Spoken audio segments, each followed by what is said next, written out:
Be Matteo Nocero. I don't think I can get that, but that would be awesome. I might try it. Matteo Nocero.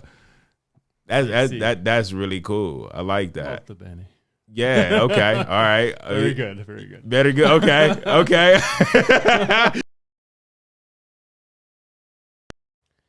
Hey, welcome to God's Glory and Men's Real Stories. I'm excited that you would join us today for another great episode. And to all those listening for the first time, thank you for joining us. I want you to know that your story and what you may be going through, they matter here, and you're not alone. So don't worry about what chapter you're in, because God's still writing your story. So what we want you to do is we want you to sit back with a community that cares about you and hopes that you feel God's love as well as see God's glory in men's real stories. So my special guest today is a brother who I recently met through a popular retreat a lot of my guests go to. And some of you have heard about it. It's called the Carolina Outpost, where we shared our journeys and got to know each other fairly well. So I'm excited for him to come and join me today and share how God continues to work in his life. So I'd like to welcome my brother, our brother, Matteo Nocero to the episode. Did I get it right? Did I get it? Wait. Close. I was pretty close. Yeah. Okay, hold on. We're gonna run it back. We're gonna run it back. Matteo Nocero to the episode. Was that it? Yeah, you have it as good as the English version can have it. Put it that way. I'll you know what? I'll take it. I didn't get to practice that as many times as I wanted to, but I was proud to say it the way he said it. So I was like, you know what? Instead of saying Matt Nocero to the episode, I was like, let me say it the way your parents or somebody would have called you from outdoors to come in and eat. So I'm excited. I'm excited you're here today. That would have definitely been slang. Slang for sure. Okay. I'll try to be nice. We won't bring that up. All right. I can dig it. Well, here, since I did it somewhat just, I'm going to have you introduce yourself to my audience in the way that you would have introduced yourself, based on how you want to introduce yourself to my audience. We'll do that. Well, we'll put it this way. The way he meant to pronounce it was Matteo Nocero. Yeah. Okay. But essentially, no. My name's Matt Nocero. I am a child of God. I believe in Jesus. That's first and foremost. I definitely am a father of two kids. Pretty active in F3 group, which we're going to get Robert going in. Maybe. We'll see. We'll see. But no, I've been married and divorced. Married for 18 years, divorced. Things didn't work out, but it is what it is. I'm in a good place in my life. I'm happy with myself, and, my girls are doing well, and, Yeah. That's work-wise. I work for a company. It is in wastewater treatment and transport, but basically do like the mechanical design of it. So very logic, right brain-sided. Right. That's a good. Hey, look, that's a good summary. Yeah, no, that's a really good start. I noticed that you were talking about how, like, I love how we can recognize and realize that, like, it starts with recognizing that we're a child of his. Mm-hmm. And when you start with that, and when you realize that, like, not everybody has been adopted, like I love how somebody put it one time that, like, it's one thing to recognize or know that we were all created in his image, right?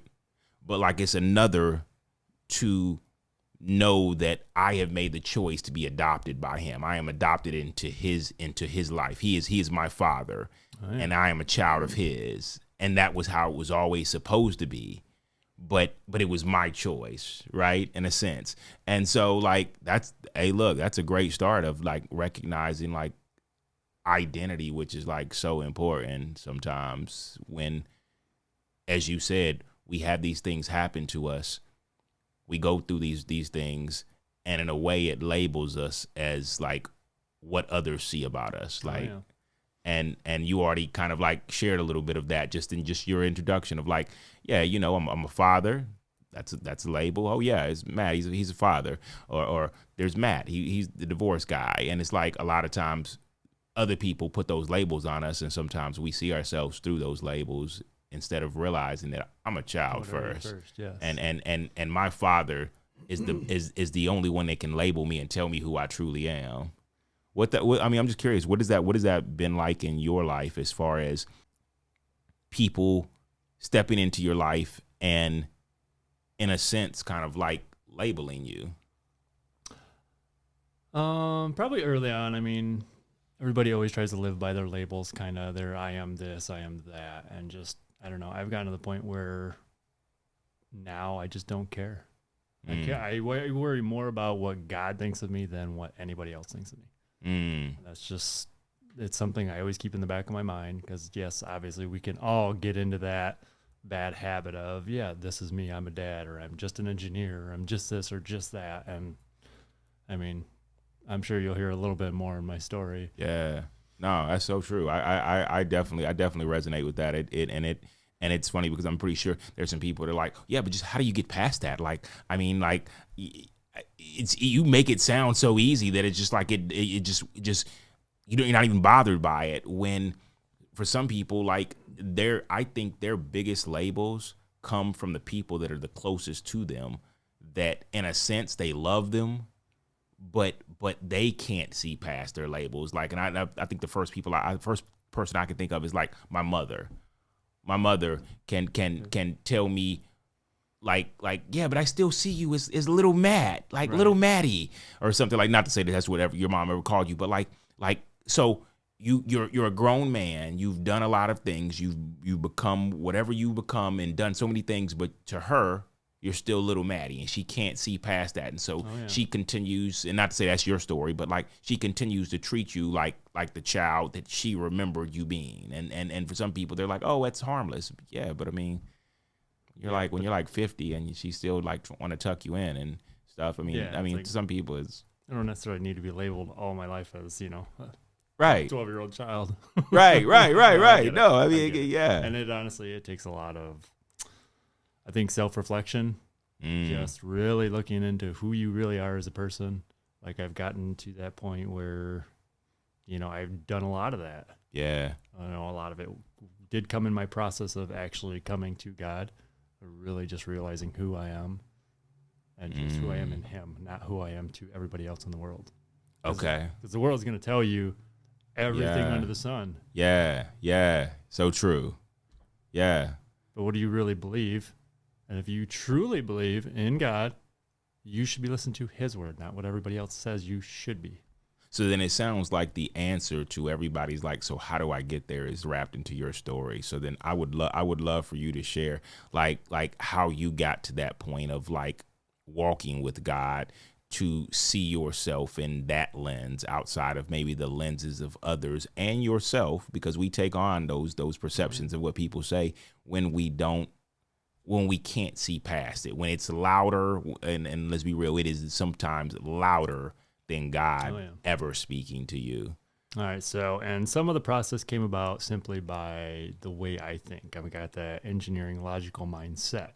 So when something goes wrong, I'm okay with it. It happens. Right. I got to know why it went wrong and how do I prevent it to not happen again. Okay. So this is the process where that makes me delve deep, because especially when it's not an easy answer. I have that logical mindset that I got to know. I got to know why something works, how it works, and how not to make it work incorrectly. Okay, so wait, so how does that? Wait a minute. How does that work then with like God? Like, because there are so many things that like, God, why did that happen? Why would you let that happen? What I mean, like, based on the math and the way I was standing and where I was at and where I positioned myself and what I did and how I sold that, and that shouldn't have happened. Why would you let that happen? How do you deal with those situations where it's God and He's just like, you've justified that it shouldn't happen. He hasn't. It's happening for a reason that you can't even comprehend. Yeah. Most people aren't beyond themselves to think that way. That it's not even about you. He puts you in a position probably to help somebody else altogether because He knew you could handle it. Oh, I stumped him. Okay, so you're right. He knew I could handle it. the message never got to me that I could handle it. And for a lot of others who are listening, they're like, yeah, I never got that. See, the way I saw myself, I couldn't handle that. Did you see the way I fell apart? I almost disintegrated. But you're right, though. He knew you could handle it. And so so what was it that happened that allowed you to realize that everything that is happening, good or bad, is happening for my good, and he knew that I could handle it? I think I came more to the realization that it's not necessarily for my good. It's for his good. Okay. It's not. All right, let's see. We actually are in this book study. I want to make sure I quote this right this morning. Basically, what is the point of what is our purpose in life? To me, it's to glorify God. Right. And we're to love and glorify God, and we're to love. Okay. Yes. But yes. That is the main point. Yep. That's why we're here. We're also here to spread the word, and you know what I mean. A lot of various things we're supposed to be doing while we're here. For sure. But the main purpose is to love God. Right. So it's not about us. How is? Take it right off the bat. It's not about you. It's not about me. But okay, I agree with you in a sense. But you said that it's not about it being for our good, meaning and you'll hear me quote it a lot. You know, the default I always go back to is at the end of the day, no matter what's happening, no matter how bad it looks, it's for my good and his glory. And so if it's not good yet, then he's not done yet. And so you're saying that it's less about it being for our good, but more about it being for his glory. Right. I mean, essentially, it's not that don't get me wrong, we're going to go through hard stuff so that we're going to come out better for it. For sure. Don't get me wrong. Yeah. It is also for our good, but does it always have to be just about for my good? Right. Or is me getting a little bit out of it, but I ended up helping 4 other people so much more.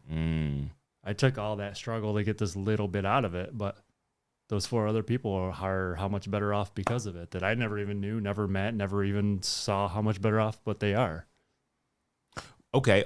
So, I think I just realized we might be saying the same thing, because what's for your good is not always what benefits you. It could be that I am good because I blessed others and I loved on others, and it was less about me, but at the end of the day, I see the good in what I am doing and how I'm reaching others. Right. It's just where the focus is, really. Right. Okay. I can see that, because based on how good looks to other people, let's be real, the world would be like, that maybe doesn't look good to me, because you're not doing anything that feeds the flesh, and my flesh gets fed all the time. Mm-hmm. And so that doesn't look attractive to me.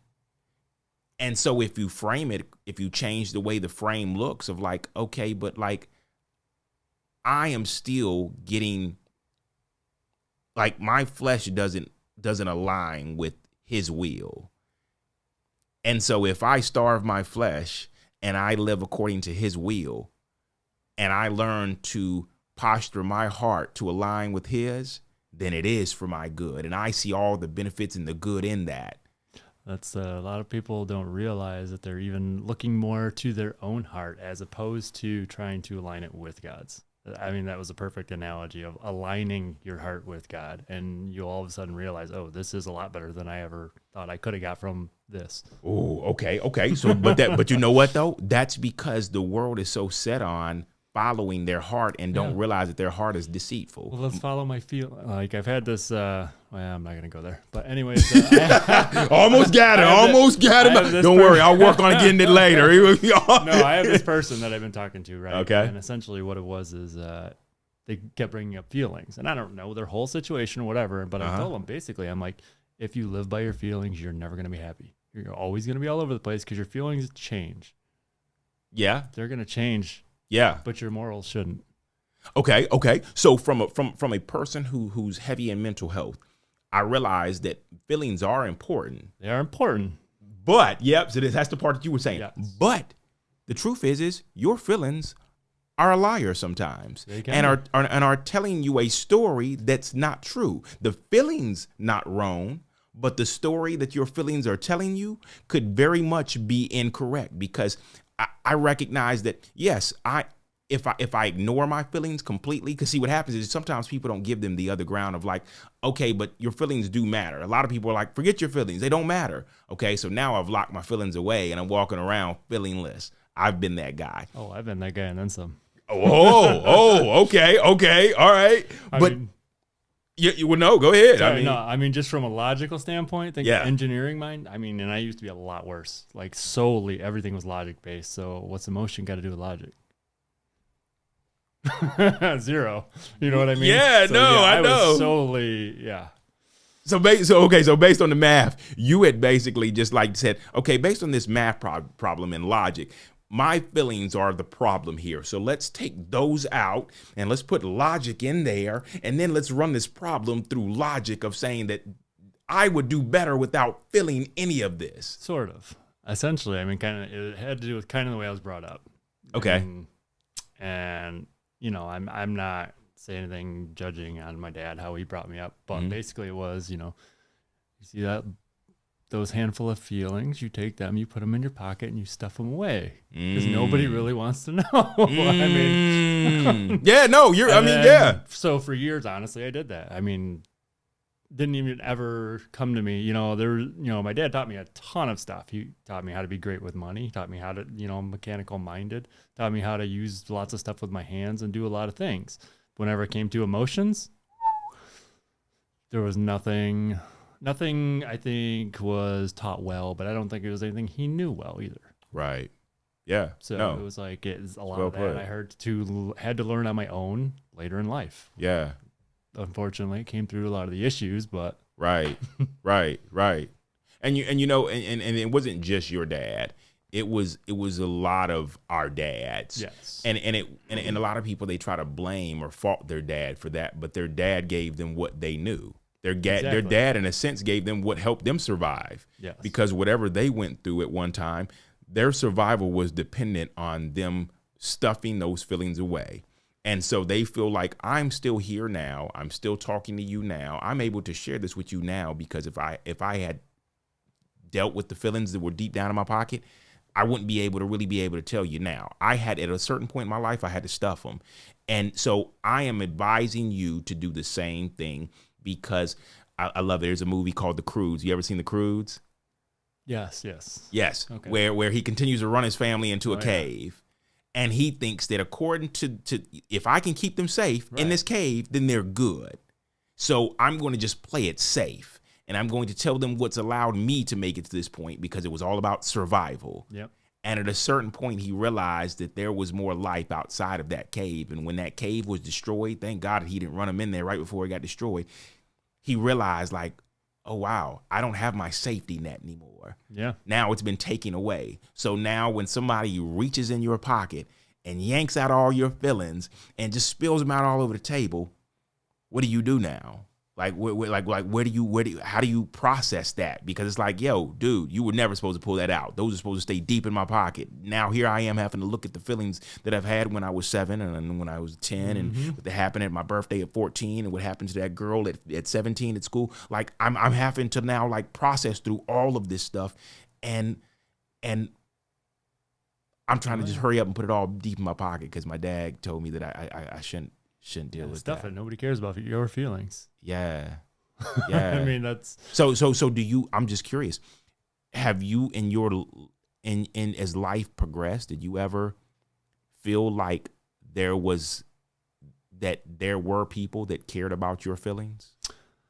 Definitely. I mean, I think the biggest thing was have 2 daughters and then tell me you can, totally ignore feelings anymore. I mean, I think God was doing something right there. Hey, guess what? It was time to wake up to those. I love that. But yeah, it's hard to run from feelings when you have daughters, because as much as you try to teach, and not to say that they're wired differently, but in a sense they are wired a little different than us when it comes to, not that they're like, oh, well, they're emotional creatures. Well, so are we. But that's what they were designed for. They right. But they were also a step ahead of us when it comes to feeling and expressing emotions that we have never done, or we haven't in the past done. I mean, I can't speak. I speak differently now because I recognize there was so much freedom and power in feeling and then expressing my emotions, because it wasn't feeling. And I'm just speaking for me. Feeling was just a tip of the iceberg. Like, ow, that sucks. That hurts. Right. And then we turn around and everything is, I'm angry, anger, everything is anger. Like, but that was sad. Anger. And it's like, okay, all right. Like a male default. When it comes to feelings, anger. Right. And so we run everything, no matter how it feels, through anger, and we stuff it again.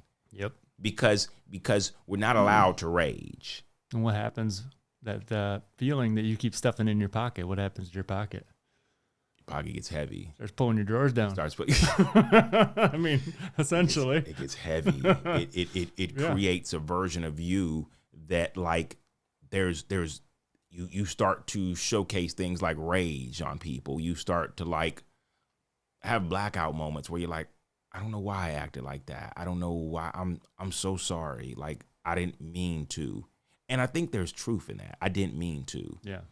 But there's this stuff in my pocket that keeps pulling my pocket down. Well, that's fueling this. Yeah. When I tell you it's gonna pull your drawers down, it is, because essentially what it's doing is eventually it's gonna get so big it's going to expose you. Oh, that's good. That's where I was going with it. I like that. I like that. You're right.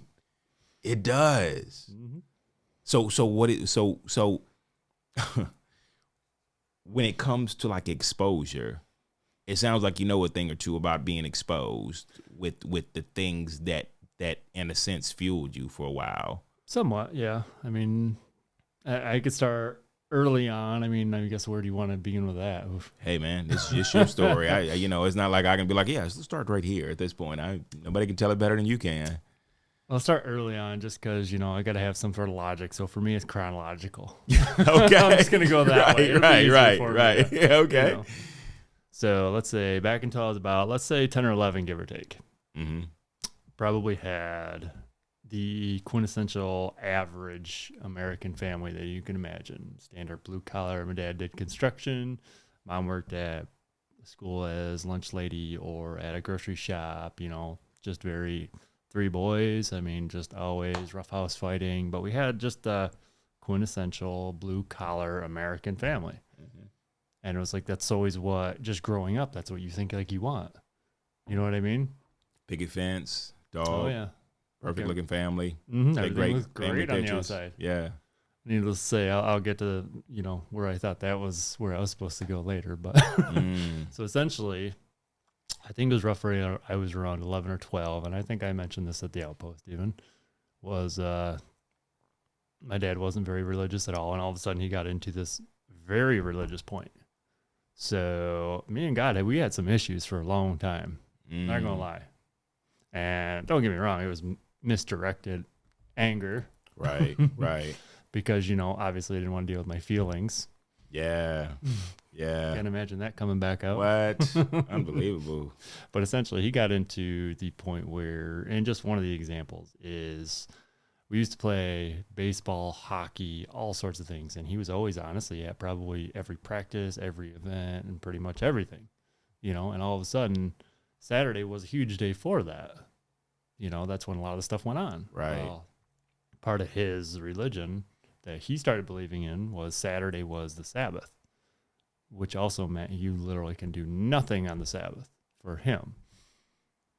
So it was all of a sudden, guess what? Everything in your life is getting cut out now. Or if you can make it there, cool, but I can't, because that's not.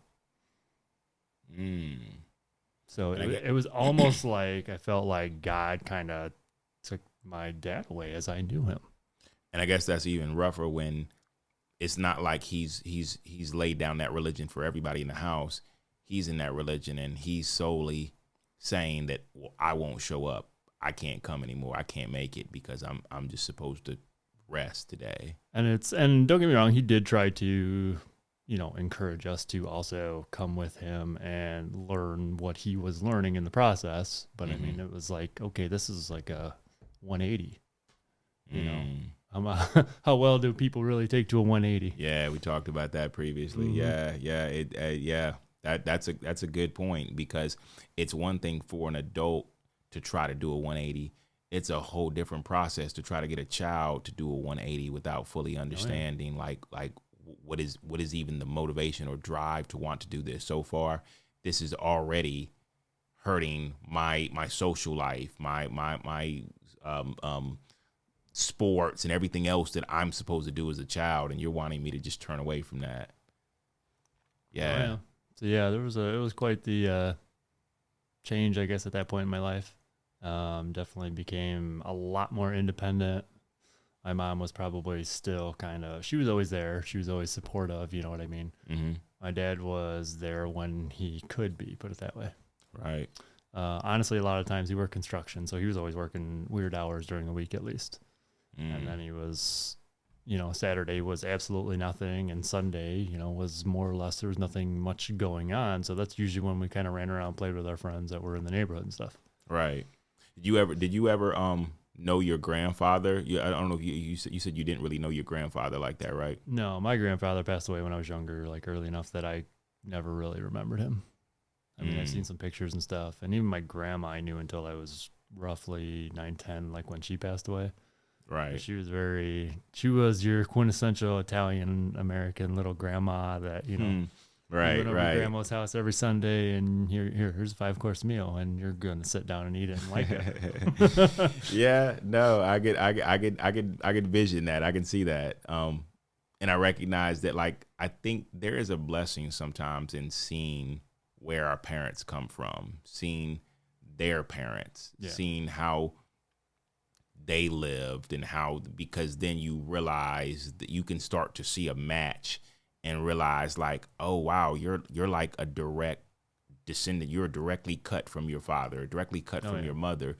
And so you can start to like realize, like, everything you got came from him or her, and I can see it now. And the question is that, do I want to continue to live like that? Because it's not that it was bad. It's just that you were literally doing exactly what you've always seen. And so to us, I mean, I think who else is going to teach us but our parents? The majority of the stuff we'll learn are from guardians and parents that we grew up and we watched. But you'll still learn. You'll still learn other things from culture or wherever else. It's just not necessarily what you should be learning. True.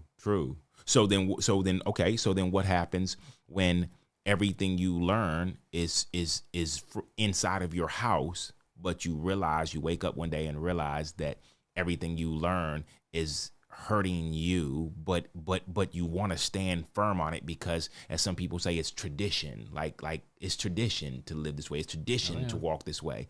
I'm sure that's hard when you're struggling with the fact that, like, this is what they taught me though. So, like, what do I do now? Oh yeah. Or better yet, what if it's something they didn't teach you and you did learn the wrong way? I'll tell you, early on, obviously the lack of emotional from, the parental side, basically. Let's just say most people get a birds and bees conversation, right? I think my first introduction to any sort of female was my buddy with a penthouse when I was 17, 18. Wow. So, you can imagine, honestly, that kind of steered me in the wrong direction until I was, probably, I think until I had my daughter at 22. And then that changed, definitely changed the outlook on how things were. Yeah. And, back in the day, I didn't see anything wrong with pornography. I'm looking at somebody who put themselves online anyways. They're getting paid for it. And obviously it's, I don't still have that same philosophy, but. Right. But for many years, I'm going to say I didn't see it as a problem. And that's what culture will tell you. Right. Yeah, no. And I think it also navigates, I think we were talking about this recently, that it navigates how you view women. Because when you continue to look at a woman in a magazine and you say, well, she chose that and she chose to be viewed that way, you begin to see women in that way. As you go out and you meet women, you start to look at them very objectively, like you start to desensitize to them, basically. Yeah. Now you're gonna start treating them like an object. That's heavy. So I mean, essentially, like I said, when I had my first daughter, that was something about that clicked in my head. That's every time I would think about even going to it, I'm like, that's somebody's daughter. That's where it turned to my head on that, at least. Because now it's your daughter. Well, now I have a daughter in right, general. Right. Right, and you don't know what her life's going to look like. But at the end of the day, regardless, she's your daughter. Yeah. Or that's somebody's daughter. Like I'm looking at another man's daughter, and I know what it's like to have a daughter now. Yeah. Like early on, I'm like, I kill somebody for less.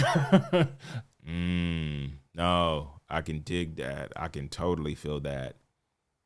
That you're right. That will change the way you see it, because I guess, and man, not to make it like too crazy, but like I couldn't imagine ever knowing that my daughter was in a magazine or was seen the way I've looked at women before. But if I have the mindset and I keep a mindset that women are objects, and I don't ever show my daughter love for who she is and the beauty of her outside of how she should look or what she puts on or different things like that to present herself well, then I am ingraining and teaching her that it only matters how she looks and how she's seen by other people, and not that she's loved regardless. For who she is as a person, as opposed to what she looks like. Yeah. Sheesh. Why do you think so many women these days? I mean, look out there. Yeah. There's so many women that are so obsessed with how they look all the time. Why do you think that is? Sheesh. Culture. Not that but you know what though, and the crazy thing about it is we always throw it at culture, but a lot of times it happens right in the home. Oh yeah. Before they ever even experienced any social media or anything, they experienced at home. They watched their dad give their mom a hard time about what she was wearing and how she presented herself. And we're about to go to church and we're about to go here and you got to look a certain way. And don't you know, we were supposed to be this family. And so we got to look a certain way. And you gotta have the white picket fence, the house, exactly 2 kids, 1 boy, 1, you know what I mean? You gotta have the American dream. Wow. I know, man. Like I'm sitting here, my head's spinning now, and I'm like, man, that could do so much damage. And it's not even damage by people who have touched you, who don't know you and don't care about you. It's damage by the people that love you the most, that don't realize that they're sowing that seed by how they're acting and how they're speaking to each other. Yep. That you're watching and you're picking up, and you're like, whoa, wow. Okay.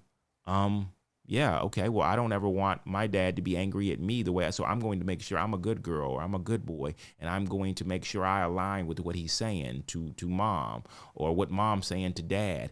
And so we learn so much of that just from their own upbringing, their own wounds that they carry that are deep in their pocket. They continue to expose them in a way to where we see them, they're exposed to us, but they try to cover it up for the world. Oh, yeah. Sheesh.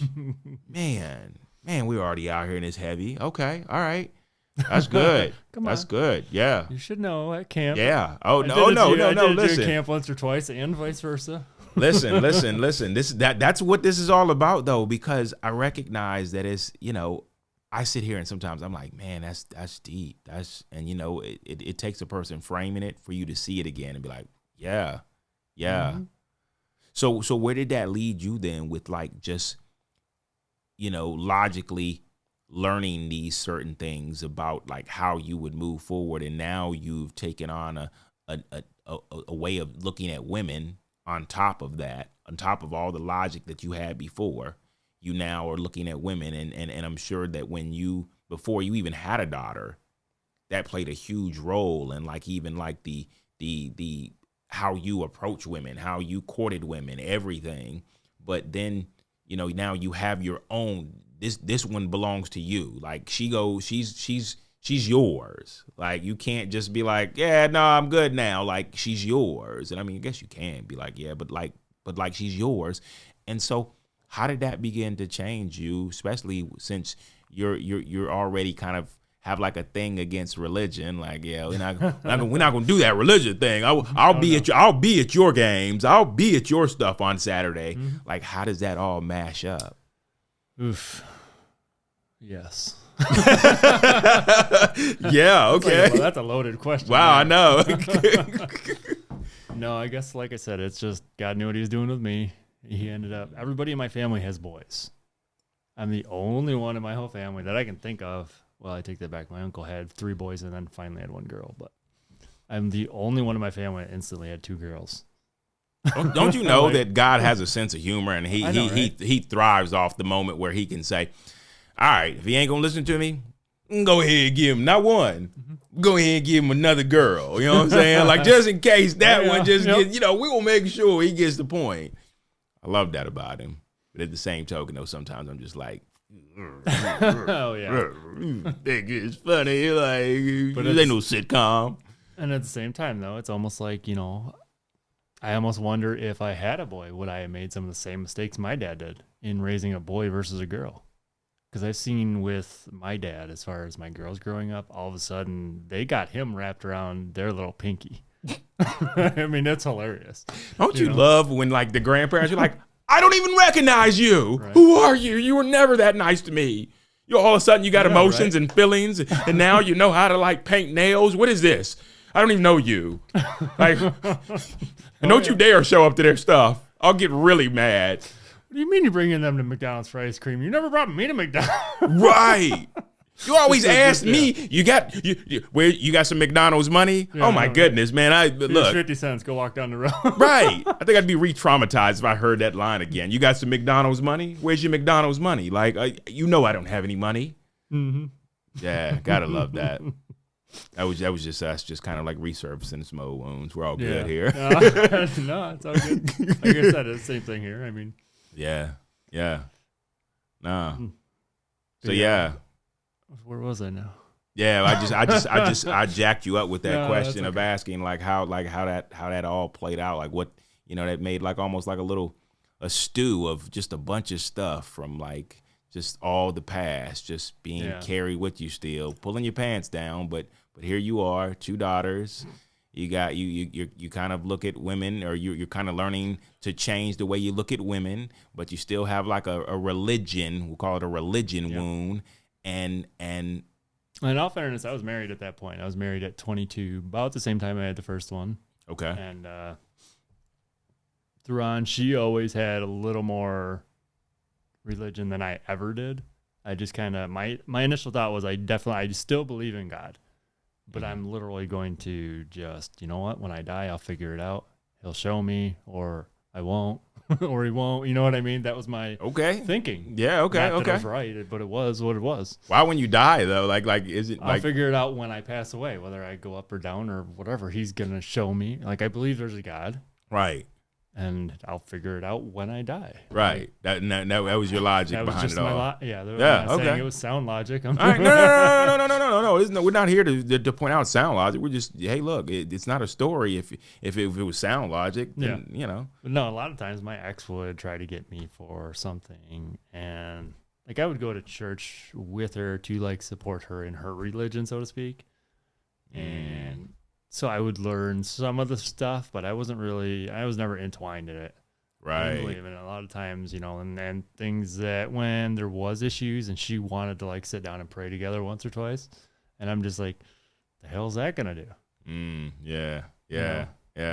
And okay, so hold on. And where did that come from? Like, where did that feeling of like, where's that? That Where's that definitely even? was from the old wound when I was, 12. Yeah, And yeah, that just, that constant, okay, no.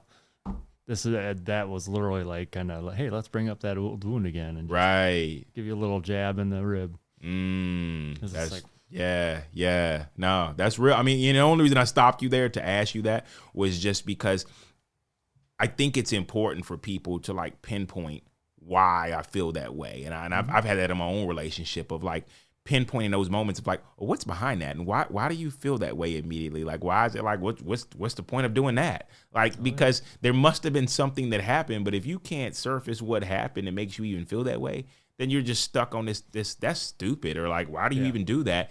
And you don't know why or where, or you're not even trying to remember where that came from. At that point, it's just ignorance and you don't want to learn. Yeah. And that's, I've had that with various topics. I'm sure everybody's had that with various topics here and there, but yeah. No, so true. So what did she eventually do to like? But anyways, I mean, okay, so then let's see. So that was just a side note. So basically I'm, let's say 25, 26. I'm already married. I got my 2 kids. Within the year or so, I think I bought a house up north. I'm already coming. I'm getting this quintessential American life. I got my picket fence. I got my 2 kids. The only thing I haven't worked on and really focused on a whole lot was getting my career to where I wanted to be. I was pretty much always been in engineering, right? So where do you go from an engineering standpoint? You just keep going up as to a senior engineer. I'd like to say there's some nice, progression, but it's like junior engineer, mid-engineer, senior engineer, and then engineering manager. Right. So essentially we ended up moving down to Charlotte, and this is roughly from Buffalo, New York. You can imagine, 5 months of winter, and it gets old after 35 years. Right. But no, the town we were in was dying and wanted better for my daughters. Wanted them to have more opportunities and stuff as they grew up. So we moved down here, and things were okay for a year or 2, give or take. But that's really when, in my mind, I kicked in, okay, now it's my time to really focus on, we got the house again. Girls are good in school and everything. And that's where, okay, it's my turn to focus on my career and really bettering everybody else through my career with money. Needless to say, I worked myself all the way up through to the engineering manager standpoint. It did. And in the process of getting there, though, I neglected my ex-wife now. I neglected my children for a few years. I neglected a lot of my responsibilities as a husband. And I think it's even fair to say that a lot of times we put ourselves on the back burner, but you probably neglected yourself too. Oh yeah. I mean, I was so focused on, well, technically, I was solely focused on that career, getting that prestige per se, but also what came along with it was better financials. Right. You know what I mean? So I'm telling myself that, I'm doing this for the family because we'll have more money. Yep. Listen to me. Really doing it for you? I am tracking with you in that, like, yes, like that line is what fuels us. Yes. And we use it as almost like a badge of honor. Like, I'm doing this for you all, and I'm going to give you guys a better life, and it's going to, and the truth for any of you out there that are doing that, that's the biggest lie in the world. Yeah. You're doing it for yourself. Whether you want to admit it yet or not, you're doing it for yourself. Yeah. No, so true. For the most part. If you're pushing yourself, to where you're neglecting other things in your life. For sure. And I definitely was. Yeah.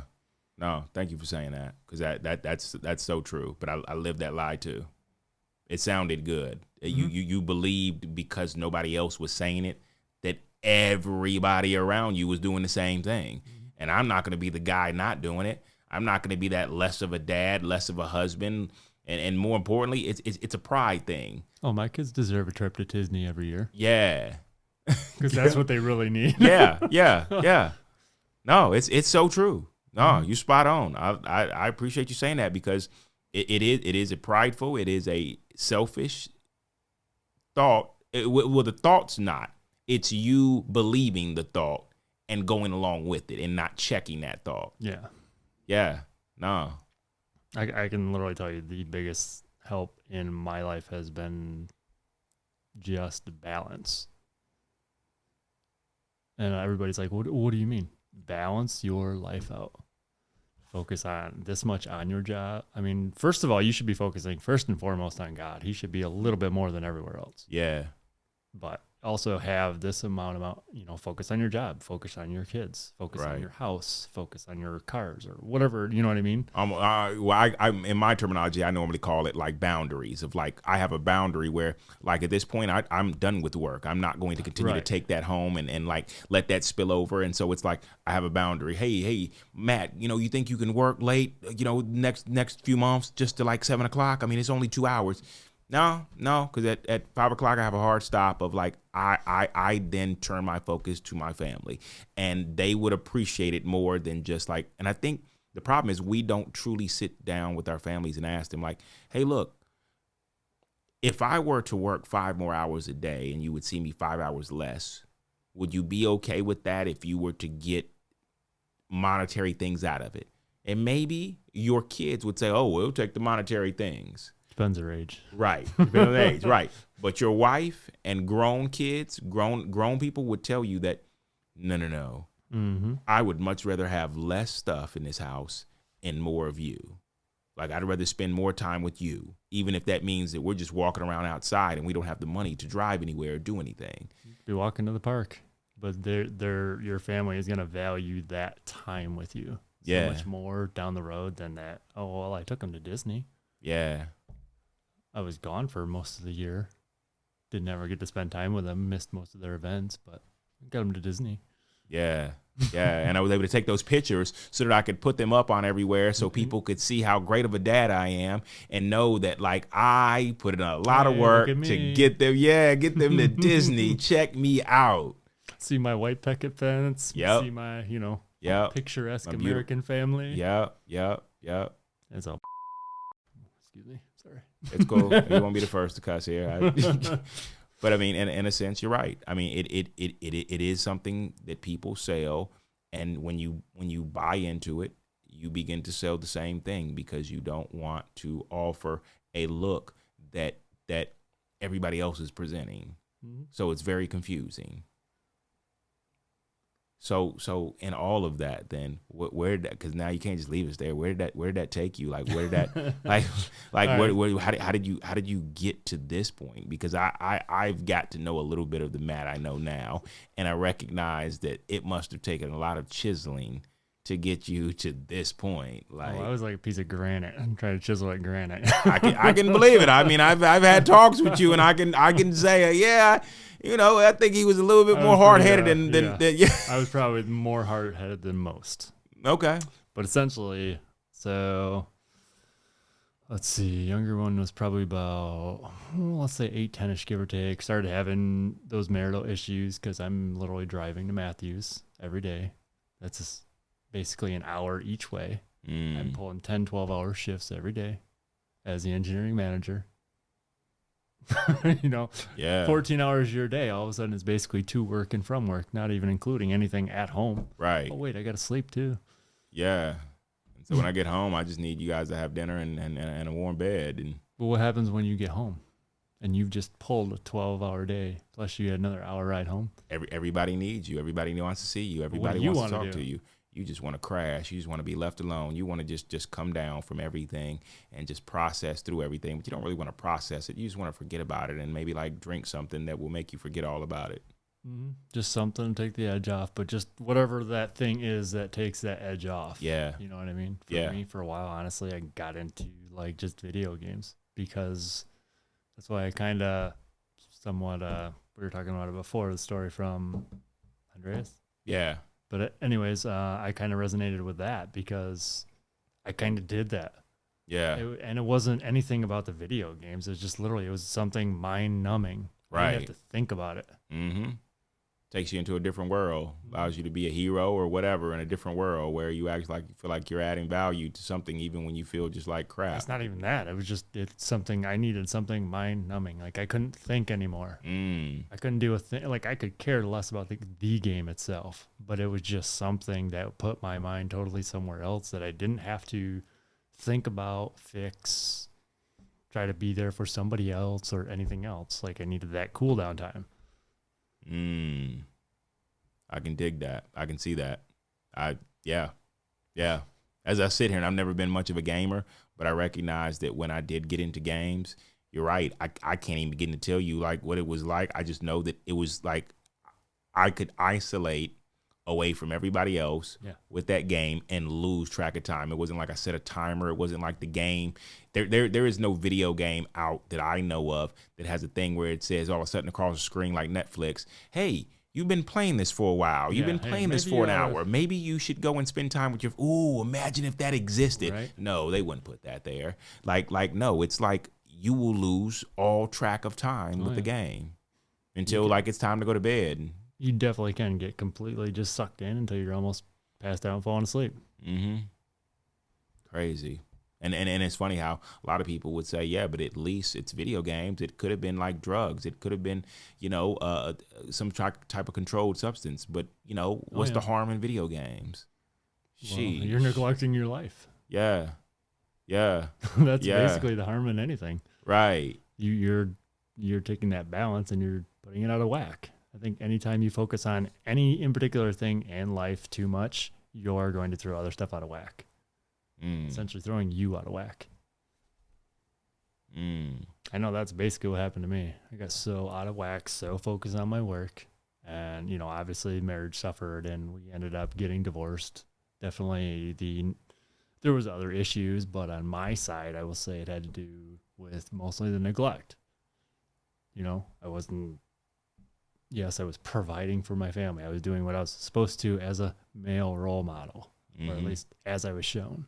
Right. But I wasn't also providing any sort of the emotional aspect.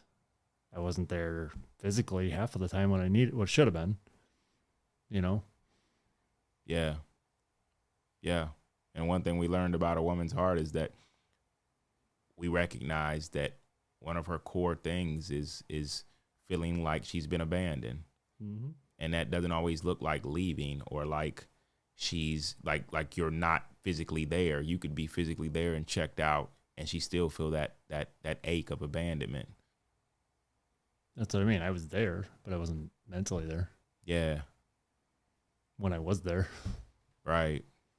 So I can say that was definitely where I think that hold on real quick. I recognize that's a hard one to process when you have a person there, but you feel so lonely, even with people there in your home. Like they're present, like you have a family around you, but like you just feel complete emptiness and loneliness to where like you start to believe the lie that I could do better by myself. If I'm going to feel this lonely in a marriage, why even stay in it? At that point, why not even look elsewhere? I mean, yeah, that's, I had a good buddy that one of the things he told me, and of course it was a little too late. He goes, if you're not paying attention to your wife, someone else will. Plain and simple. Yeah, no, look, that's that's a line that is so true. No matter how faithful a woman may be, there comes a point where it's almost like the faithfulness hits the road and the constant like people pressuring her, people saying, hey, how you doing, and trying to be present in their life starts to like get really blurry. And it's like, I just want somebody to see me and say, hey, how are you doing? How was your day today? Like, I'm not even asking for anything major. Nope. I just wanted somebody to see me, and I don't feel seen right now. And that goes both ways. I'm not just talking about it from like a husband to a wife, but I'm talking about even a wife to a husband. there are some men that don't even recognize what it is. They just know that they just feel empty and lonely, and other people. It could be your mailman dropping off the mail. Hey, hope your day's going well. How you doing? Just that alone, you're the first person that's asked me how I'm doing in a while. Mm-hmm. And if I were to re-engage with you and say, I'm actually not doing great, and if they were to turn around and say, what's going on? That's something some people are truly need, and those little small things can just make a person say, I'm gone with the wind. Oh, yeah. I know what my morals told me. I know what my family always told me. I mean, I know people who are like, "Hey, look, I'll never get a divorce. I don't even want to introduce that into my life." We both said that, yeah. Yeah, I don't even want to introduce that into my life. But that was said where everything was just perfectly calculated and logically put together, and it looked like the movies and it looked like my parents. But when it doesn't look like what my parents did, when it doesn't look, and I can't say that, but like. When it doesn't look like that perfect picture that we see on TV from all the beautiful families that we saw through these sitcoms and different things, when it doesn't look like that, I must have got a dud. I must have got this is a dud right here. This relationship isn't built right. I probably need to try again. Got a raw deal. Yeah. I clearly got a broken relationship. Mm-hmm. I need to go and trade this person in or get rid of this person and get another one. Instead of looking inside, it's a lot easier to change the outside. Yeah. And that's required of both people. But sometimes it starts with one person. And the sad part about it is sometimes it starts with the one person who wants to engage. And so they start to look inside, make changes, heal wounds, and maybe it might inspire other people. Maybe it won't. Maybe it'll do nothing, and you're still doing the best thing for yourself. But in this case, I mean, it put you into a position where, like, how did you rebound, or how did you accept that? What did you do from that? Where did you go with that? Well, essentially for me, I mean, things just kept going downhill. We ended up getting a divorce. Right. And it is what it is. I can't, there was some other extenuating circumstances, but we ended up getting a divorce, and the biggest thing for me was, okay, now I know I screwed this up. I want to know, obviously I didn't do it all, mm-hmm. but I want to know my part of it. What did I do wrong? How do I fix it, and how do I make it better? How do I never do it again? Okay. So accountability. Yeah. So that's where I started really, and we used to go to Elevation for a short period up near Gastonia. Mm-hmm. And honestly, there was this one that was called Fix Your Focus. And something about that one sermon just kind of spoke to me. It made me realize that I was focusing on all this stuff that I shouldn't have been. Just everything in life, no matter what I was looking at it the wrong way. Ooh, wow. That, okay, a lot of guys in general, they're goal oriented. Right. So what happens if you put too much focus on that one goal, though? Everything, like you said, everything else gets out of whack. Yeah.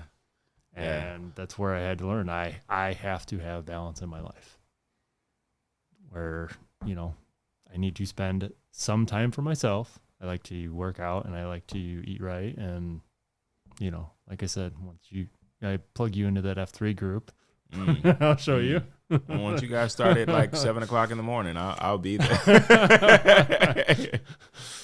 But, there's like that. And then I would focus only so much at work. I got to the point where once in a while my work does require that I spend a little bit more time this week. So this week I might put 50 hours in, but the next week I will literally only put 30 in. So I will balance it out. I'm not going to continue doing all that stupidness for nothing. Right. Yeah. Yeah. And I think that is important in a lot of people's lives, of realizing that there's balance required, there's boundaries required. It's funny, I was just thinking to myself, even with the F3, there's a part of me where it's like, yeah, I'd love to come out at 5:30. But the way my boundaries work, where my kids need to be woke up and get to the book, like, there are some things in my life that just like the balance doesn't check out. But that's just a small example. Like, there are people that don't know how to balance that, because there's a part of them where, and this is not everybody, but like, for instance, me, I was a people pleaser at one time where I wanted to please everybody. So I wanted to please my family, but then I wanted to please my friends. And so I was trying to juggle everybody and make sure nobody got upset. And it clashed sometimes, a lot of the time, in that I couldn't please everybody. And so, but I didn't know who to please. Like, okay, but this is family, this is blood. Like I gotta please them over like my wife, right? Or like it just got confusing. And so I made a lot of mistakes myself in that when you're trying to please everybody, pleasing nobody. There it is. Plain and simple. Yep. And you learn that the hard way, because you realize that people just aren't happy, and you start to get really defensive. Like, dude, I'm trying my best. Do you not see me showing up? Mm-hmm. And you start to think you're just selfish. When no, you probably need to step back and look at everything and look at what you're trying to juggle and who all you're trying to please. And more importantly, why are you trying to please them all? Where did that come from? Like, here's the fun part that you don't realize. Oh, okay. Fun part. They didn't even put that limitation on you. You did. Say it again. Man. Come on. There. See? Literally, it's in your mind. Someone, I've gotten into arguments with other people before. They're like, I never even looked at you this way. The fact that you think that way, it's just, surprising. Yeah. But like, okay, back to what we were saying earlier. It's crazy what a feeling can fuel. Of like, I felt like you meant a lot by the way you responded, or by the way you looked at me, or by the way you didn't look at me, or you didn't say anything. And so at that point, because I allowed that feeling to fully control and direct this car, that feeling began to write a story. And it said, you don't like me. You hate me, actually. You're breaking up with me. You're this. You don't see me as a good dad. And you believe that feeling. Yeah. And your then feelings will lie to you. They will. I had one friend that put it to me the absolute best way that I've ever heard it. Your feelings are valid. They're like, right. They're like the check engine on your car. Yeah. Something's wrong. Yeah. Yep. You shouldn't ignore them. They're only going to get worse from that point. Yep. But it's just an indicator. It's telling you something's wrong. It's not saying, jump to your feelings. It doesn't mean focus on the yellow light that's on your dash. It means, hey, there's something wrong. Fix the car. Right. But it's going to require you sometimes to figure out, instead of assuming, I knew it, that timing belt was eventually going to. No, you don't know what it is. So instead of making a lie up or beginning to believe what you think it is, why don't you go somewhere where somebody can actually sit down with you and actually help you process through what it actually is? Like, what is the truth behind that Look feeling? up the real problem. Yeah. I love how we both just use an analogy about a car, but we kind of tied it into humans, and like that was good. But like, no, but it is really important, because a lot of us are led by our feelings. I believe that as I spend time, with men in prison a lot of times and listen to their stories and hear what things that happen. And I don't always need to know what happened in their lives, but a lot of times you recognize that the common trend is that I felt like whatever. Mm-hmm. I felt like I was disrespected. I felt like they were dead wrong. That's a tough one for guys. A lot of guys out there, and I mean, you can look. A woman out there needs love. A guy out there needs respect. Mm-hmm. And when he feels disrespected, notice what you just said. When he feels disrespect, he doesn't even have to really be disrespected. He just needs to feel disrespected or not respected by somebody, whatever, however it is. If I don't feel it the way I need to feel it, then I'm going to respond out of those feelings. I just disrespected you. I didn't even realize I did it, but guess what? Now you're over there pounding your fists on the table. Yeah. Scary. Dude. Dude, wow. Nothing else. I think we've got the message home about feelings. Like if nothing else, like I'm sitting over here like, whoa, they're powerful. That was a big thing for me. It's like I really do have to not just stuff them. I have to sit down with them, and there's nothing wrong with feeling mad, sad, upset, hurt, whatever it is. Don't live in it. Yeah. That's where you get hurt. You live in it. Yeah.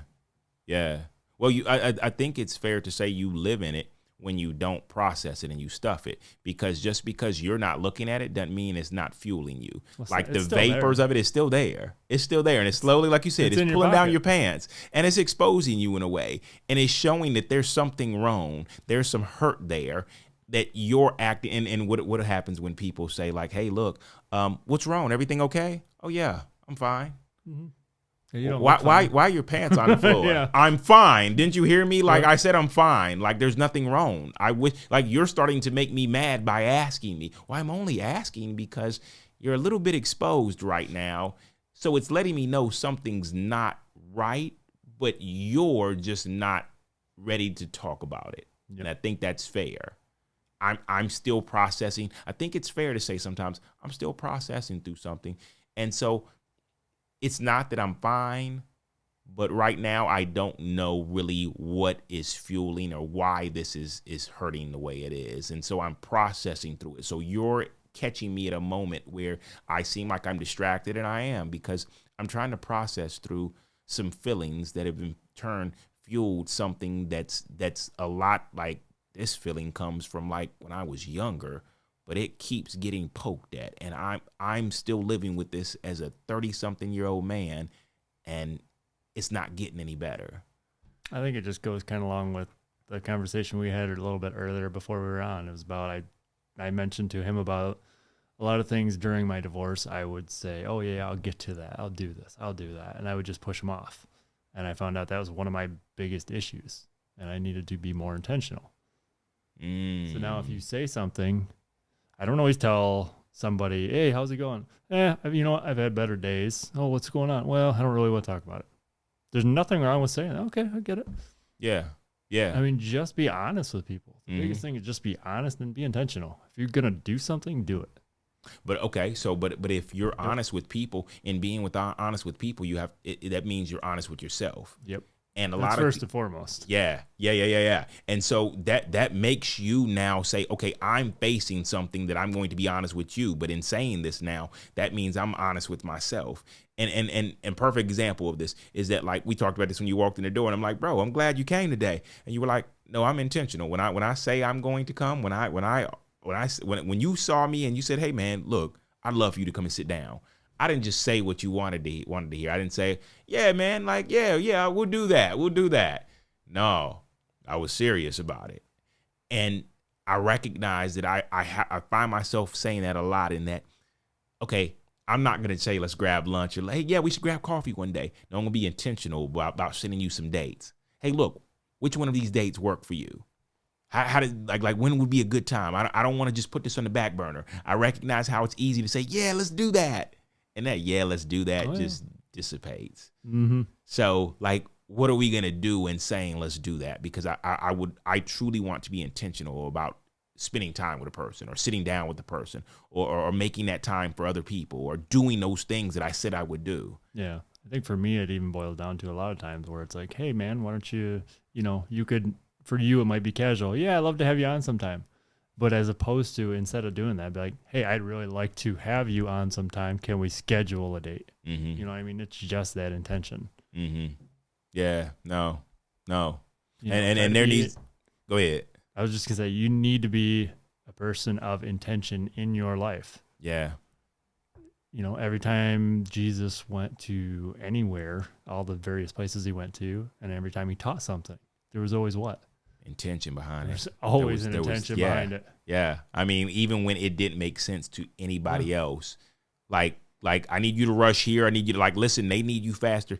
But in everything, he had intention behind how he did it. I think the story, and I don't know if it's come to mind with you, but like even with Lazarus. Oh, yeah. There was intention behind waiting as long as he did.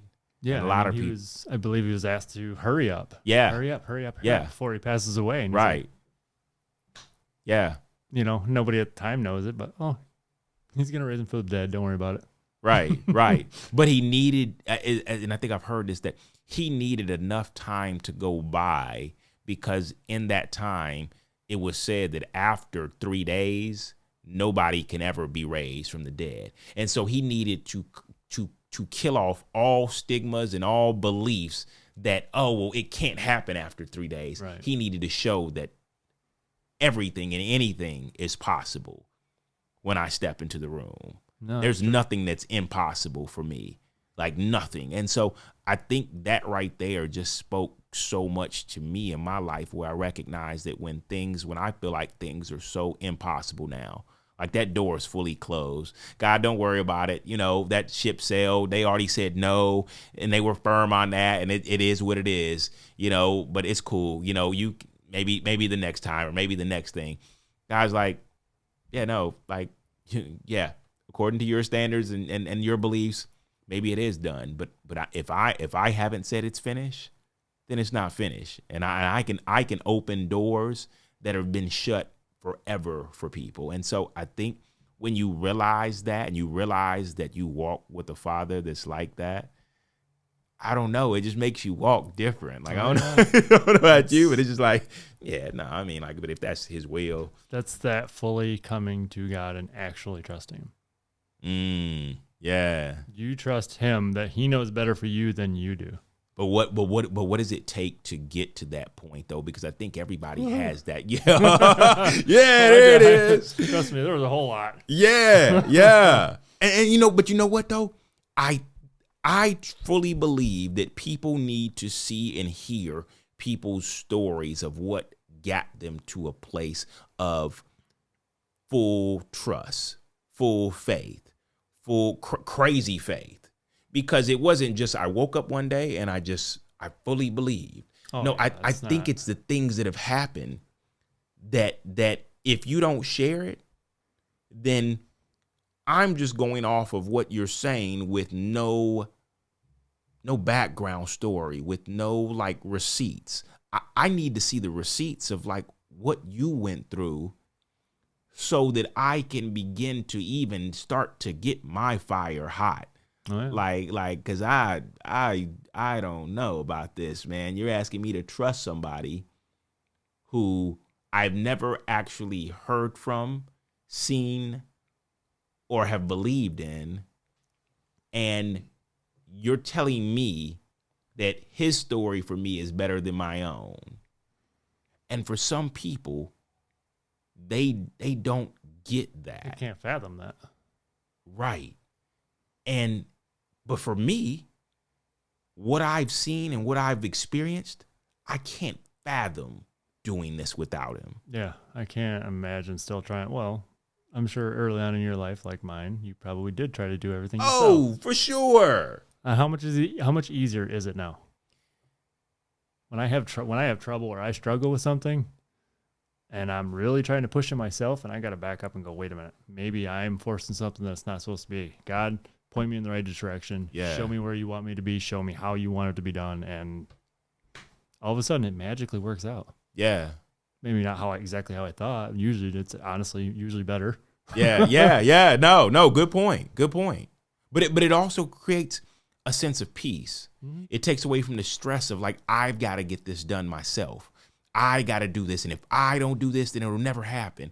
It gives you a peace of saying, God, I'm going to surrender this to you, because I'm at odds with this, and I don't have any control, especially in the situations where you can't control them. We think we can. We try to manipulate. We try to like weasel away. But like there's some situations where you just truly have to recognize, I don't have control over this. God, I got to surrender this to you.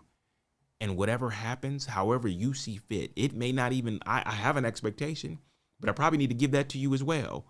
Not even probably, I should give that to you as well, because my expectation is not going to happen the way I see fit. It's going to happen better, but I don't know that initially. Mm-hmm. Well, like literally all throughout the Bible, how many times is it somebody's broken down to the point where they're, about done, and all of a sudden, yeah, 180. Yeah. Now that you finally let it go, stop trying to do it yourself and gave it to God. How would you know that though if you don't read the Bible though? Like and then that's where I go to, like, I'm not telling people they got to read the Bible, but I'm telling you that in order for you to have the faith and the belief and the trust that I have, it took me seeing what God has done in other people's lives and seeing what has not changed, because what he did then, it's not like, oh, well, that's an old tradition of God. No, he's still the same faithful God that's doing the same thing in our lives. And when I'm saying the same thing, I mean, literally there are moments where things happen in my life and I'm like, oh my goodness, I just had a Moses moment, or I just had a Joshua moment, or man, that was Joseph. You can recognize how God's still doing those same great things in our lives, how he's showing up and open doors, how he's showing up and we're finding favor, not just with him, but with man, where men are doing things in your life where you're like, man, you didn't have to do that. Like, wow, what made you like, whoa, that's, and I'm not just talking about in believers. I think what really got me was when I saw God use people who don't even believe in him to bless others or bless me or show up in people's lives. And I'm like, yo, I don't know. Listen, that was good. Yeah. I'm fully wowed because it blows my mind. But you wouldn't know that, though, if you didn't truly read and experience it in your own life or make space to experience that in your life. Like I said, I think a lot of it is just letting go and doing it yourself. They say it takes, I think on average, one of the guys this morning said it takes on average 87 touches from different people before they'll even come to Jesus. So is that the math? On average? On average, supposedly. I don't know. Well, no, I'm asking about like for you, like how many touches before you finally? Yeah, because I was about to say more than 87. I'm not gonna lie. I told you the Ranchero story, right? I don't know if you remember that. Remind me. Okay, so this is where probably 25-ish or so, and me and the ex-wife are arguing. We got this 79 Ranchero, right? My uncle passed away, ended up, my dad went out to California, got this 79 Ford Ranchero. Look it up if you have never seen it. It's one of the ugliest cars ever. It's one of those car truck things. Okay, it had a cap on it too, so even worse, it made it look like a hearse. it was, I can't even stop laughing. It was really the ugliest car ever. Anyways, so it ends up next to my garage, and this is January, February. 3 foot of snowfall. My garage kind of sets down from the road a little bit. It's a white car. You can't see this thing. It's buried in 3 foot of snow. And I'm getting in this argument with my fight. And this was, it would happen to be a argument about religion and God and Jesus. And I'm just being an ass at the time because that's what I was. Mm-hmm. And basically said, well, if God is real, fine. Let him sell this car for me, because I had planned on selling it, but I hadn't listed it anywhere. I'd never told hardly anybody. I mean, maybe a couple friends that I would joke about it, but I know they didn't go tell anybody because I didn't never say it was really for sale. Right. Well, some guy comes knocking on my door, literally 6, 7 o'clock at night, going, "Hey, I saw you got that Ranchero over next to your garage. Are you selling it?" What the I mean, that was literally, I said that. And that was just one of those, okay, now I always have to keep my, and I ended up selling him, actually, the Ranchero. He really loved that car for some reason. Right. Sure enough, I dug it out of 3 foot of snow, and I said, here you go. Wow. And ever since then, it was like, okay, even still, that wasn't like an epiphany moment. I'm going to run, okay, now I'm going to keep my eyes open now. Now I'm at least going to listen a little more. I'm going to understand a little more and try to at least take other people's viewpoints. And it still probably took, it could have taken me 87 touches from that point. Right. But I mean, it just. Yeah. It's moments like those where you're like, okay, all right. There's something to this. Yeah. Yeah. Like more importantly, I think it's like, oh snap, like he heard me. Like, and I think that's the point that gets me. I saw a video one time where a homeless guy, just somebody pulled up on him and blessed him.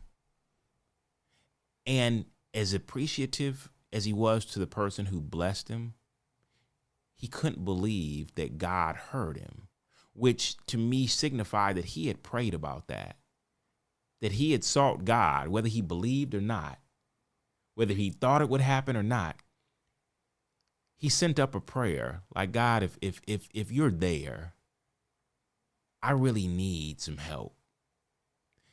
And so when help came, as happy as he was for the blessing, he was more, I remember him just sitting there and just like out of his mind, he was like, he heard me. Mm-hmm. He heard me. And I think that when you realize that God's just not this guy who sits in the universe somewhere off there, just dropping trees here and there, and just still creating like he's the famous painter or something like that, just out here drawing birds. And you realize that he's everywhere and he's listening to you and he hears your prayers and he hasn't forgotten you. It changes everything. It's like you can't just keep acting like that didn't happen. No. When you just saw that he showed up in your life, even if it's as small as him selling a car that you didn't. There's no way. I'm just like, saying. There's no possible way that anybody could have. Right. Yeah. So I think it's in those moments that it starts to like that faith and trust meter just says beep, beep, beep, and it goes up a little bit. Mm-hmm. And it goes up a little bit every time little moments happen where you're like, okay, that's crazy. That I don't even know how that happened. Boop, boop, boop. And it's just like it just continues to feel. It was slowly in like the red and it got the yellow and it's slowly getting and those are those moments where you just you look and you say, wow, God, like all this time I had believed you weren't there, so I said nothing to you. Mm-hmm. And now I'm carrying on a relationship with you through prayer, through time in my Bible, something you wanted all along. And I'm seeing the moments where you show up in my life. Not like you're a genie where it's like every once in a while I rub the lamp and you poof, what can I do for you? No, it's more like, what can you do for others through me? Like when you start to change my heart and have me show up in other people's lives to bless them in ways to where they were wondering where the blessing was going to come from. Pretty amazing, huh? Dude. But I mean, early on, that's what everybody looks at God as. Okay, what can you do for me? Not what can I do for you? Yeah. But I think it gets to that point. I think it starts with what can you do for me? Yeah. To realize that if you can do all that for me, then what can you do through me for others? Mm-hmm. And I think that's one of the biggest prayers that anybody should pray, because what you're doing is you're asking God to trust you with the resources to bless others. And he knows if you're ready. But when he starts to trust you with the resources to bless others, that means you're no longer just being blessed. You are the blesser. It's not even just that. It's at that point, and that's kind of somewhat where I am in my life. I mean, after the whole fixture focus thing, I really started focusing on learning a lot more. Ended up actually with my two daughters at that point, we started going to New Spring Church for a little while. Okay. And actually all three of us got baptized together. Nice. And, that was actually one of those proud moments. I got pictures somewhere, but.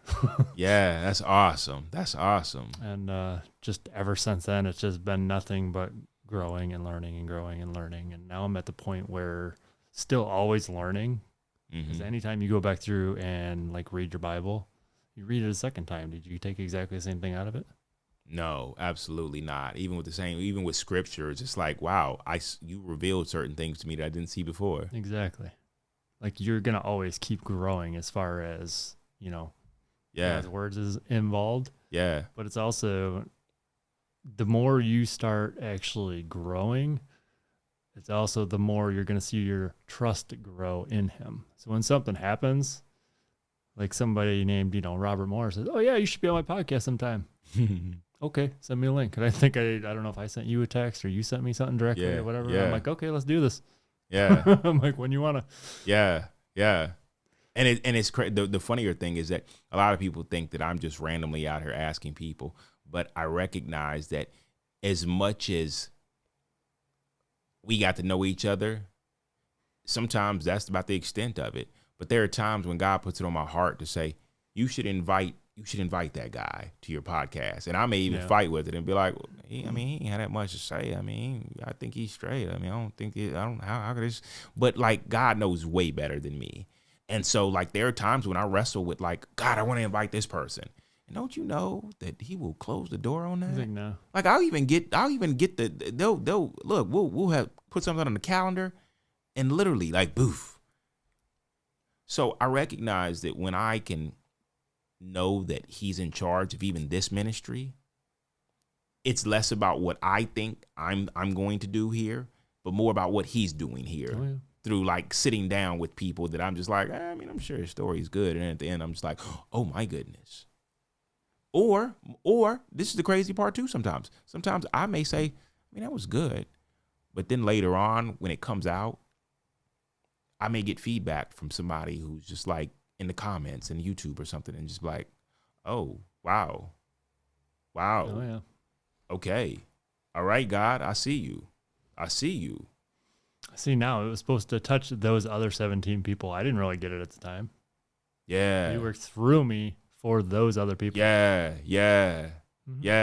So how often does he do that in your life? Oh, you couldn't even, just more and more, I've been looking for more and more opportunities to serve, being my daughters are getting older. Last one's in high school, she's like that, angry cat that just comes out to eat and kind of hisses at you once in a while. Sure hope she really. doesn't hear this. I know, right? Can't believe you say that about me.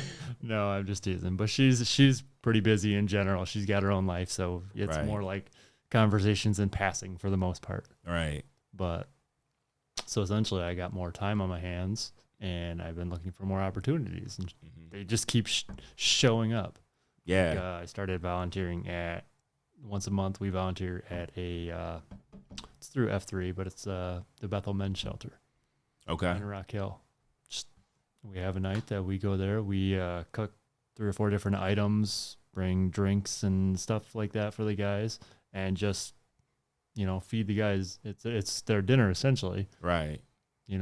That's what we're called to do, is help those who can't help themselves. Right. So we go down there, but the best part isn't even so much feeding them and feeling good about it. Sit down at the table with those guys and talk to them and hear their stories. Yeah. Yeah. Like it's just something else. No, that's awesome. It truly is something else when you realize that, I think you said this in the beginning of the episode, it's not always for our good, but it's for the good of those who we come in contact with, who God is consistently blessing through us. And when we see it as still our good, because you were a part of that. Like as I tell God, I'm available. And if I can even be a part of an experience where you touch somebody that I didn't realize how much that would touch them, it's just like one of those moments where I can sit back and just be like an innocent bystander to be like, wow, God, you knew they needed that. You knew they were where they were at. You knew they needed to be seen or needed to be heard. And how could I have ever known? But you knew it. Yep. And it's just truly a moment where it's like, man, I couldn't write this better myself, like not on my best day. I don't care who the writer is. There's no writer better than him, because the way he does it and the way he makes our story intertwine with so many other stories, it's just like, man, this is masterful. You want to know, really, so many people want to know. They want to hear from God. They want to know what they're doing is the right thing. You want to know how you know? Is it good for everybody? Pay attention to the whole process. Look at it. Is it good for everybody? I'll guarantee God's got his hands in it then. That's a good way of looking at it. Is it good for everybody? Is it always supposed to be good for everybody? God ever make it bad? I mean, there are bad situations for Right. your growth. Right. But did he ever truly make it bad? Well, no, I mean, it goes back to my default. If it's not good yet, he's not done yet. Boom. That was good. That was good. Like how it all comes together. That's good. Yeah. No. See, like there's this another program. I'll put another nice plug out there for 151. Okay. It's an organization and what we do is we take a full week off of work, and it's not, it can be men or women or whatever, but it essentially is all ages, just about, up to probably 10, 12-ish or so. You probably don't want too much younger, but essentially these group of people, what we do is we'll go stay at a church all week. During the day, we go to somebody's house and we work on somebody's house all week. Last year, what we did is we fixed their roof. They had no running water in their bathroom. They were doing, like basically kitchen sink baths. You know, and they're just a very rough situation. She was an elderly woman, and her son was also older with a lot of health issues. So she didn't have the resources physically or financially to do much about it, but she was having all these issues with her house. Well, long story short, we go there, we replaced everything, regutted the whole bathroom, redid the whole bathroom. We stripped the whole roof off, couple fixes, re-roofed the whole thing, and then a couple other things like put some new cabinets in, new stairway, new ramp for her to be able to come out on her porch easier, and just cleaned up the whole yard. But the idea behind it is, yes, we helped her, but the whole part of it also is we have all these, let's say 15 to 20-year-olds, right? Mm-hmm. So we're all also teaching them how to do some of the stuff. Like I had a couple of kids up there showing them exactly how to roof, basically. Right. I've done it in the past, and I was just like, it's a trade they can take with I had them. to kind of roll myself back to say, oh, wait, I got to slow down because I actually got to teach these kids, not just do. Right. But then also we got a couple that were roughly 25 years old. Okay, we're kind of making them the leaders. So we're teaching them to lead. We're teaching these kids how to do stuff. And I mean, just the whole thing. Right, the whole process is nothing but helping everybody the whole way around. Wow. Can't tell me God's not in the middle of that. It's not good for everybody. Wow. Yeah. No, I see it now. I see what you're saying now. That's good. Yeah. That's literally, that's good. I like that. Dang, man. Yeah. And I think, once again, that takes it back to like, we're called, as you said in the beginning, you said we're called to glorify God and to love him. But I think the one that I also focus on a lot is in loving him. How am I loving others? And so that is a call to serve others, to love others through what I can offer, what I can provide, whether it be finances, whether it can be time, whether it can be resources, but it's a call to love others. I love others by serving them the same way he did. I'm trying to be a reflection of him. So in loving him and showing respect to him, I'm wanting to be just like him and serve others. And I think that is what it's all about. That's what it's all about at the end of the day. It's a full call to be like Christ through our actions. So, this is good, man. And a lot of things, I don't know, one of the things that comes to mind for me is I know a lot of some of the other churches that I went to were very high on tithing, 10% of your finances every week. You know what I mean? Mm-hmm. I just like it better. Like, not everybody necessarily has the financial ability to, or not. Mm-hmm. Some people have more skills. They might have more knowledge or whatever it is that they have. Mm-hmm. And I love it how my pastor will actually say, he's like, I don't care if you give us money or not. Donate 10% of your time, your money, your effort to helping other people. It's tithing in general. It's not, we want your money. just donate I mean, there's so many people I'd love to see out there that, yeah, I get it. They don't have the money or they're feeling strapped. Well, okay, why don't you donate your time? Yeah. Yeah. Why don't you donate some of your old clothes or whatever it is it might be? You know what I mean? Right. There's Almost so many like things just that people cutting out can do, and they're Yeah. just so focused on just like financially. Like, there's so many more things you can do to actually just be giving back. Yeah. Yeah. I think that's something that a lot of people could think about, consider, and maybe even ask themselves, so why not? So what's stopping you?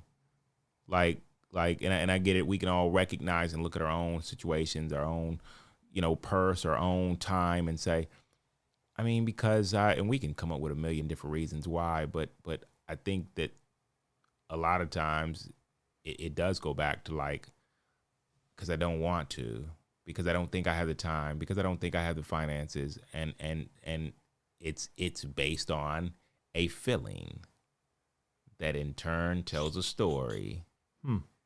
Man, look how we got back here. Check again. engine light came on again. Check engine, that darn check engine light. Wow. But I mean, there's just, for me, there's so many ways that you can. Like, I don't expect to see everybody out there doing, handing your money to every homeless guy in the corner. Right. I handed, funny story was, I actually handed one to a guy in the corner one time. And sure enough, he turns around. And not 10 minutes later, I pulled in the gas station, right? And I see him coming in, walking around the gas corner. And he's walking out with, bottle of some sort of malt liquor. And I'm just like, I struggled with that. I struggle with giving people like that money anymore. But at the end of the day, you know what? Did you do the right thing? Okay. So that takes me to this then. What you're asking is the same thing I think a lot of people struggle with when it comes to tithing to churches. And I think they look at it from an aspect of like, yeah, but the church didn't buy what I thought they should buy, or the church is spending a lot of money on lights or smoke or whatever people say. Right. I mean, I've heard it all. I think so many people are focused on saying, hey, God, you asked me, you told me that if I put you in charge of my finances by giving back the first 10%, then I am trusting you to say, you're in charge of these finances. But then I go and I start to nitpick with what's happening after. Are you so? As soon as you've done that, though, as soon as you start thinking that way, yep. Who are you trusting? Yep. So I never get into the granular stuff of like, yeah, but look at what that church or that organization or that ministry may be doing with your money. Yeah, dude, that's not about me anymore. God called me to give my first 10%. And normally I like to give that where I'm fed at, whether it be multiple organizations or one organization or whatever. Right. But regardless, once I do that, I don't come back and check and make sure, like imagine in the old times after people gave sacrifices, did a sacrifice. I don't come back and make sure the buzzards aren't eating the sacrifice. Right. Make sure it's not somebody hadn't run off and decided to cook the meat. Like that's not about me anymore. I did what I was called to do. I did what God asked me to do. What they do with that, whatever happens, that is not about me anymore. My heart posture was to do what I was called to do and to trust God with that. And I think if more people looked at it that way, and I know this could be controversial and some people could be like, oh, no, you're wrong. But like, no, I'm right for me. And even if you may not agree with that, you may say, no, I think that, and look, and that's cool. You're entitled to that. That's valid. Your feelings are valid, and they could be lying to you. Very true. I really think that's a reoccurring message here. It's a reoccurring message here. Feelings will lie to you. they will lie to you. They will lie to you, and they're valid. Yeah. Imagine that. They're valid, and they will lie to you, and they're important. They know, right? And they will lie to you. And they are a great sense of telling you what's going on right now. It's like a check engine light, like you said. And they will lie to you. Hey, man, it's been great sitting here talking with you today, man. This has been good. Yeah, been a good time. Yeah. Anything else you want to share before we get out of here today, man? Nothing in particular. Like I said, just, reach out and help other people. There's so many different ways out there to be able to. Yeah. Yeah. Yeah. I mean, I guarantee if there's some way that you can find that you will enjoy to reach out there and help somebody. I don't know. It just hit my head. A cheerful giver is a cheerful giver is a cheerful server as well. Mm-hmm. That's good. Hey, bro, I appreciate you sitting with me today, man. This has been fun. It's been a lot of aha moments in my head where I'm like, this was good. Yeah, including me. But no, this has been good, man. I appreciate you coming and joining us today. Normally, I like to, before I get out of here, I like to give people an opportunity to like share any handles with people. If they, I don't know if you're a social media guy or if you have a way of people like being able to reach out, or like a lot of my guests would just ghost and you can find them in the supermarket if you see them or something like that. But I think they got enough of your information. Maybe you're on LinkedIn. Are you a LinkedIn guy? Nope. Well, I take that back. I have one. I haven't looked at it in 5 years. Don't bother hitting him on LinkedIn either. You won't hit me on that. Don't worry about it. That's a good guy out here serving in his community. And if you ever want to find him, show up to an F3. Show up to an F3 workout in Lake Wiley. Yeah, look them up, Lake Wiley F3, and they'll what do they do? You name them, you name the new people, and you're gonna get your own special name. You come to work out, trust me.